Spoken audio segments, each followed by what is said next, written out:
കണ്ണൂരിൽ സൗഹൃദം നടിച്ച വയോധികന്റെ സ്വർണ്ണമോതിരവുമായി കടന്നയാൾ പിടിയിൽ. വളപട്ടണം സ്വദേശി മുഹമ്മദ് താഹയാണ് തളിപ്പറമ്പ് പോലീസ് പിടികൂടിയത്.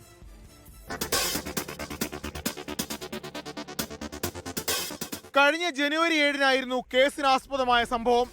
പയ്യാവൂർ കാട്ടിക്കണ്ടം സ്വദേശിയായ 74-കാരൻ നാരായണനെയാണ് താഹ തന്ത്രപൂർവ്വം ചതിയിൽപ്പെടുത്തിയത്.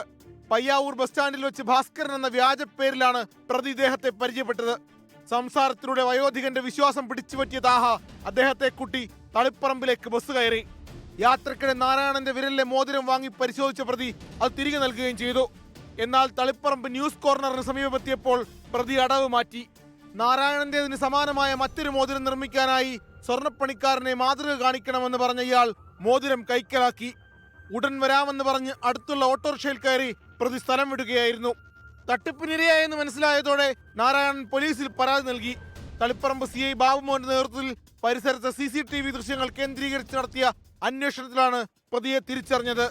ബുധനാഴ്ച രാത്രി 11 മണിയോടെ കോഴിക്കോട് പാളയം ബസ് സ്റ്റാൻഡിൽ വെച്ച് CIയും തളിപ്പറമ്പ് SI ദിനേശൻ കൊതേരിയും സംഘവും ചേർന്ന് പ്രതിയെ വലയിലാക്കി. 24 കണ്ണൂർ. ലോകത്തെവിടെയായാലും ഏത് സമയത്തും 24 വാർത്തകളും ഓഗ്മെന്റഡ് റിയാലിറ്റി പാക്കേജുകളും എക്സ്പ്ലെയിനറുകളും വിശദമായി കാണാൻ ഞങ്ങളുടെ YouTube ചാനൽ നിങ്ങൾക്ക് സബ്സ്ക്രൈബ് ചെയ്യാം.